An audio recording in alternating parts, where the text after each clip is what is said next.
Hello guys, welcome to our channel Engineering Educators, Engineering in an Engineered Way.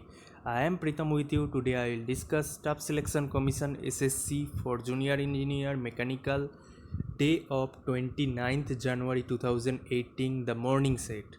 So let's start. First question is, which of the following is type of completely constrained motion? So first of all, we have to know what is constrained motion. There are two types of motion mainly for a mechanism, which is one of which is for a mechanism, one of which is constrained motion and another one is unconstrained motion. Constrained motion are those by which we will get a desired output, a desired motion, that is constrained motion. And unconstrained motion is the motion from a mechanism we will get more than one motion or more than or undesirable motion, some undesirable which are not useful. Those type of motions are unconstrained motion. So let's see the option first. Shaft with collar in a circular hole. Okay, shaft with collar in a circular hole, it's a constrained motion. Yes. Shaft in a footstep bearing. Yes, it is also a constrained motion. First two options are desirable motion, and let's see the third one. Square bar in a square hole. Yes, square bar in a square hole, it is also a unidirectional motion. It is also a unidirectional motion, but maybe sometimes it is not desired. It is not desired. So here option 1 and option 2, we can say those are constrained motion. From those motion we will get benefited, or we will be benefited, or some kind of desired output we will get. So ultimately option 4, both shaft with collar in a circular hole and shaft in a foot step bearing are the correct answer. So here option 4 is the correct answer. Let's see the next question. Question number 2. Which of the following conditions are true for the following figure? So here a mechanism is there. It's a 1, 2, 3, 4 and 5 bar mechanism. So here 5 link are here. So those are pinch joint. Here all those are pin joint to each other, to one link to other link. So which of the following conditions are true for the following figure? It's a absolutely unconstrained motion. If you give some input here, you will get output here. If you give here as well as here also some motion you will get. If you give input here, two output are there which are not useful. You cannot use those output. Even if you give input here, you will get several output, so it is not useful. So you can say it is a unconstrained kinetic chain. So let's see the next question. Question number 3. What is the degree of freedom for mechanism shown below?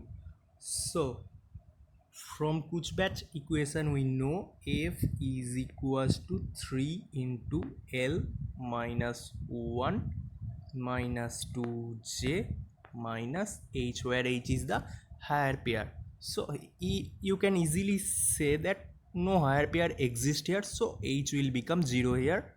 So then calculate value of F. So first count the link. 1 link, 2 link. Here it's a total plate, so it will total count as a one single link.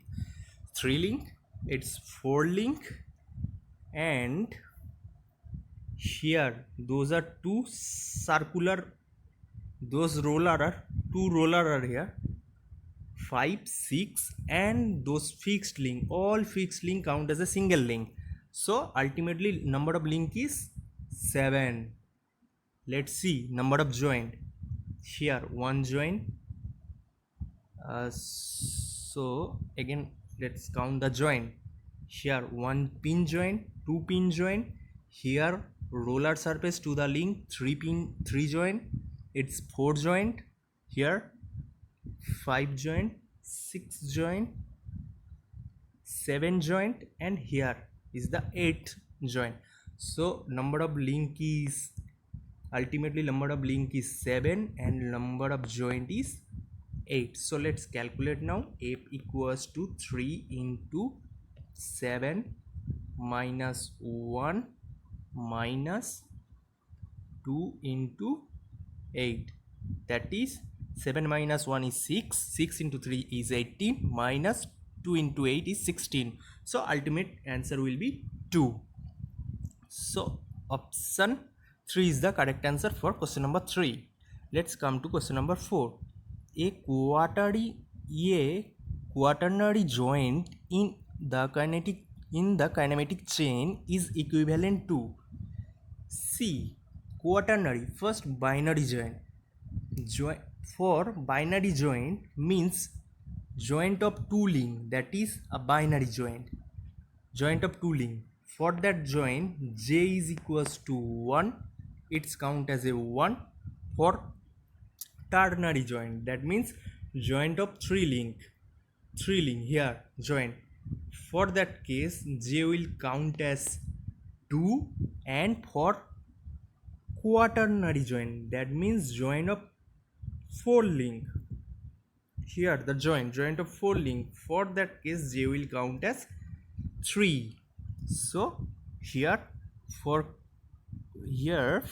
quaternary joint in a kinematic chain, it is equivalent to 3 binary joint. It is the option 4 is the correct answer here. So let's see the next question. Question number 5. During a cycle in flywheel having I as mass, moment of inertia, and omega av as the average speed, and KES is the coefficient of fluctuation of speed, the maximum fluctuation of energy EF is known as. So it's simply a formula.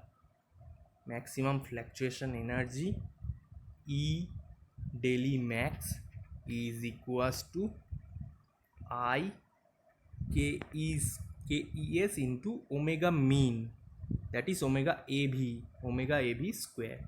So option 4 is the correct answer here. It's a simple formula. It can be derived. There are process to derive that formula. So let's see the next question. Question number 6. Determine the omega max divide omega mean if coefficient of speed of fluctuation of C flywheel is C. So first of all we have to know what is CF. CF equals to, we know, fluctuation of omega max minus omega mean divide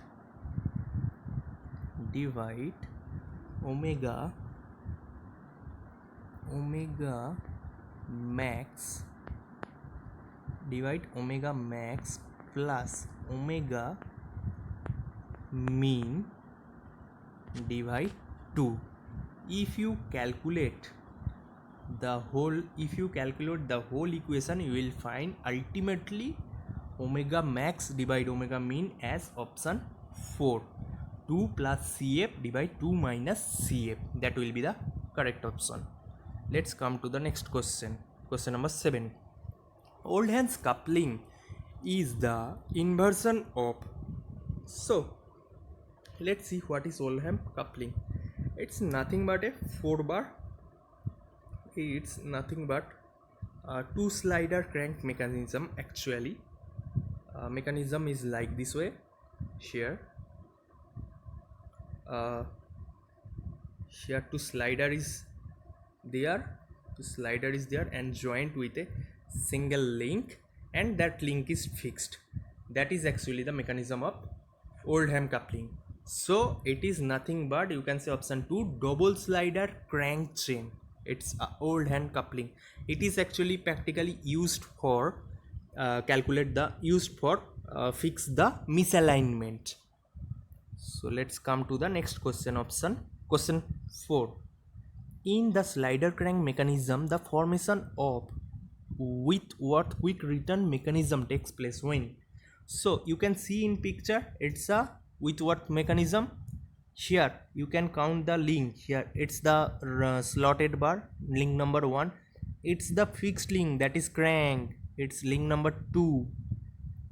Here the slider, you can see the slider, it's link number 4.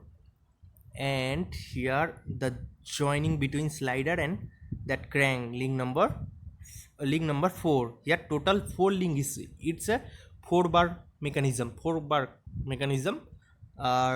And this portion is, this portion to up to the, this link to up to RAM, it's nothing but the output of that mechanism, so it will not count, it will not count here. So that is, that portion is the main part of main mechanism. So here smallest link is fixed, which is crank is fixed here. So option 3 is the correct answer for question number 8. Let's come to the next question. A Hartnell governor comes under which type of governor? Hartnell governor, actually it's a spring type governor. So, but you can also say it's a centrifugal type, as all the governors are centrifugal, as option 1 is not correct, as due to pendulum type. What governor is actually pendulum type? Inertia type? No, it's also incorrect. Dead weight? No dead weight is here, so it's also incorrect. You can say ultimately option 3 is the correct answer here for Hartnell governor. You can also say it's a spring control type governor as well. So option 3 is the correct answer for question number 9. Let's come to question number 10.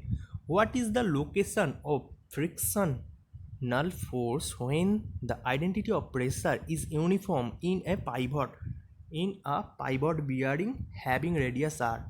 So see the formula, you can easily say the answer from the formula. Actually for TF, we know TF, it's torsional force is equals to, due to friction, torsional it's equals to 2 by 3 mu W into R.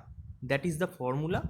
Here mu W is the frictional force, mu W is the frictional force here, and rest frictional force into radius, we get the torque.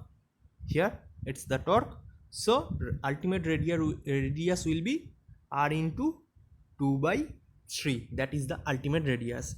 So option 3 is the correct answer here for question number 10. Let's come to next question. The moment of inertia of a flywheel is 19.6 kg meter square and it fluctuates at the speed of 40 rpm for the fluctuation in energy of 2036 joule. What is the mean speed of the flywheel in radian per second? So it's a very simple question. Let's see. So as we know the formula, E max is equals to I omega square into Cs, it's the fluctuation, coefficient of fluctuation, and Cs we can write Cs as W max minus W omega max minus omega mean divide omega mean. It's omega mean and it's omega minimum, it's omega maximum. So just put all the value here. N is given but not, so let's see again here. So Cs ultimately will get Cs as 40, as the fluctuation of speed is given as 40, but it is n, not omega, it's n, 40 is n, so make it omega in terms of omega. So 40 into 2 pi by 60, here it become omega, divide omega mean is not known to us, so it will Cs, and let's put in the ultimate daily we know daily max is 2036 is equals to, we can say 19.6 into omega mean, it's also omega mean square into that Cs term you have to put. So here omega square and omega mean in Cs will cancel out, so 1 omega will be there. So ultimately you will find that, so ultimately from that equation you will find value of omega as, just put the value, you will find is as 1, option 1, 24.979. it's the correct answer for question 11. Let's come to question number 12. The ratio of the tension in the tight side T1 and tension on the slack side of the belt T2 of the belt is 5. So here T1 by T2 is given as 5. What is the power transmission? So we have to calculate the power P. We have to calculate the power P by the belt. If the tension on the tight side of the belt is 500, so T1 is given, it's 500, it's 5000, it's 5000. So from that equation we will find that T2 as 1000, T2 as 1000 Newton. So T1 T2 we know, and the velocity is equals to 25 meter per second is given. So let's see the power then. So ultimately power will become P is, as we know, P is equals to frictional force F into V, is velocity. So frictional force will become T1 minus T2 here, and velocity V. So T1 we know, T1 is 5000, and T2 also we have calculated that T2 as 1000. So 5000 minus 1000 into V 25. Just put all the value, you will find that ultimate answer will be option 300 kilo in terms of kilowatt. Okay, let's see the next question. Question number 13. What is the total number of inversion possible for a slider crank mechanism? See, for any inversion, slider crank mechanism is nothing but a 4 link mechanism.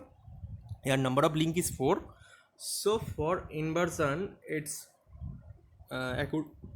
according to the formula, for inversion is less than is equals to number of link L. So as it is, number of link here is 4, so inversion I is less than equals to 4. So let's see what is inversion. Inversion nothing but, say if it's a 4-bar link and it is the fixed link. So inversion is nothing but just by changing the fixed link. Here initially you take it's a fixed link, then take this link as fixed link, then this link as fixed link. By changing the fixed link you can get several types of mechanism. That is actually inversion. How much type of mechanism you will get, that is number of inversion actually. So here as number of link is 4, so here option will be 4. Let's see question number 14. A solid disc type of flywheel has the diameter D. What is the radius of gyration of a solid disc type? So here see, for question number 14, solid disc, for solid disc I equals to mass moment of inertia is equals to m r square divide 2, and that is also equivalent to m k square, where k is the radius of gyration. So just compare those two equations, you will find value of k as d, find as d divide 2 root 2. It will be the value of gyration. So option 3 is the correct answer here. Let's come to next question 15. The correct option for the occurrence of the total slip in a bell device occurs when? So for that condition option 2 must be fulfilled. Angle of rest must be 0, then occurrence of the total slip in the bell device will occur. So let's come to the next question, question 16. The point of application in the resultant of all the forces which tends to cause rotation in the body about a certain axis is known as, it is known as center of percussion. So center of percussion, it's not, it's actually exist on the pivot, it's center of percussion. So let's come to next question. The center of gravity of a triangle is located at the point of occurrence. As you know, if it is a triangle, here triangle is there, so from the midpoint to opposite angle here at that from the midpoint to the opposite angle, here as well from the midpoint to opposite angle. So that is actually the concurrence of the median. It's located here, center of gravity also CG is located here, which is concurrence of the median. So let's come to option 4 is the correct answer here. Let's come to question number 18. The coefficient of friction depends on which of the following factors? Nothing but it's very simple. It's nature of surface. Coefficient of friction, it's not depend on shape of surface, not depend on surface of surface. All options are correct. That is also incorrect. Is only option 3, nature of surface. Let's come to next question. The angle between normal reaction and the resultant of normal reaction and the limitation and the limiting friction is known as. So let's see, if it's a mass of m is resting on a surface and one force is applied on the mass, say P, force P is applied on the surface, then that mass will try to move in that direction and friction will occur in opposite direction. Here friction will occur, and from that surface perpendicular to the surface, here N is reacting, normal reaction force will be there, here the resultant force R, and that angle between normal force and the resultant force, it's theta, it's known as angle of friction. This is the angle of friction. So here option 2 is the correct answer for question number 19, angle of friction. Let's come to next question. The value of Poisson's ratio depends on material of test specimen, not magnitude of load, not cross section, none of this. That is also incorrect. So option 1 is the correct answer here, material of test specimen. Let's come to next question. The equivalent length of the column when one end is fixed and another end is pinned. So it says about the column, say it is a column and one end is fixed, another end is pinned, just pinned here. So for that we know equivalent length LE, as we know LE is equals to alpha into L. So for that type of column, value of alpha is 1 by root 2.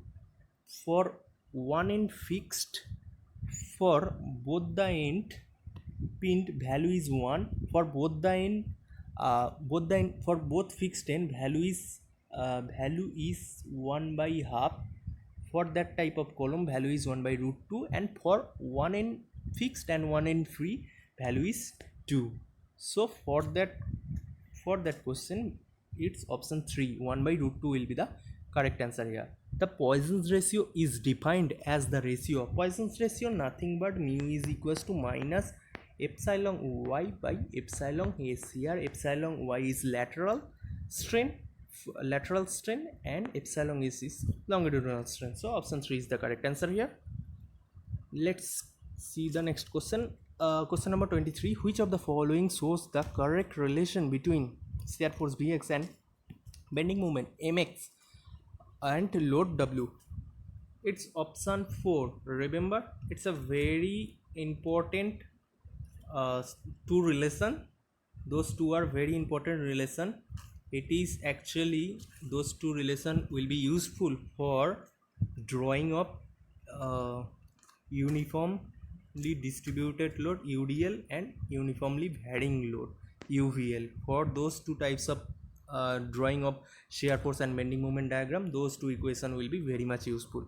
So just remember, its gradient of shear force is equals to minus of the load, and gradient of moment is equals to shear force So option 4 is the correct answer here. Let's see the question number 24.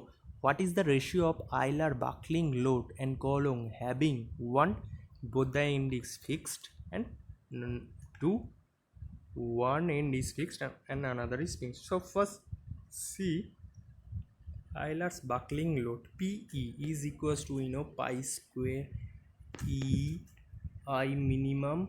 I minimum is inertia for minimum value of inertia divide LE, and LE we know LE square, sorry, LE we know as L into alpha, that means L into alpha whole square. So ultimately from that equation we will find that all are constant here, so only alpha is changing. So ultimately we will find that PE is proportional to 1 by alpha square. So PE1 divide PE2 will find that alpha for 1, it's question 23 now. Alpha for 1 is 1 square divide alpha for 2, it's 1 by root 2, its whole square. So ultimately option 4 will be the correct answer. 2 is to 1 from that calculation. Let's see the next question. Question number 25. Consider the following relation for torsional stiffness KT. So first of all we have to know what is KT. KT is torsional stiffness, is equals to T by theta. T is the torsion and its angle of twist. So let's so it's the option 1 is correct answer here. And you can say also a full equation. Let's see the full expression first. We know tau by r, tau is shear force and r is the radius, is equals to T by theta, sorry, not theta but tau by r is equals to T by j is equals to G theta by L. That is the actual expression. So we know T by theta is torsional stiffness. From that two equation only we can say G J by L. So those two expression are expression for torsional stiffness. So from here we can say option 3 is the correct answer. Only 1 and 3 is the sorry, not 3, 2 is the correct answer. So let's come to the next question. Question number 26. Determine the change in volume of a block of length 15 centimeter, width of 10, so width 10 centimeter and height 8 centimeter, undergoes a volumetric strain of 1 by 2500. So volumetric strain epsilon v we can say is equals to dv by v.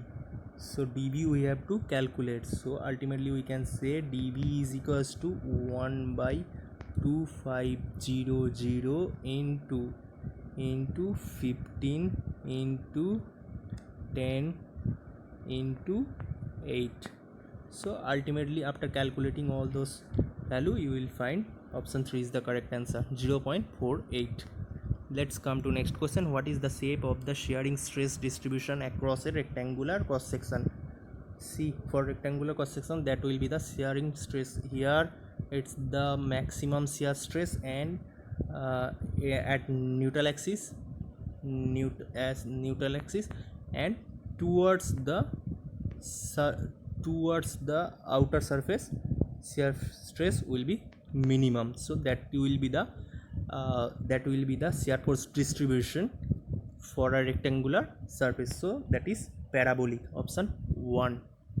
Let's come to question number 28. Which of the following condition is true for shaft connecting in series to each other? See here, theta is theta 1 plus theta 2, it is a one condition, and another condition is t1 equals to t2 equals to t3, like this way.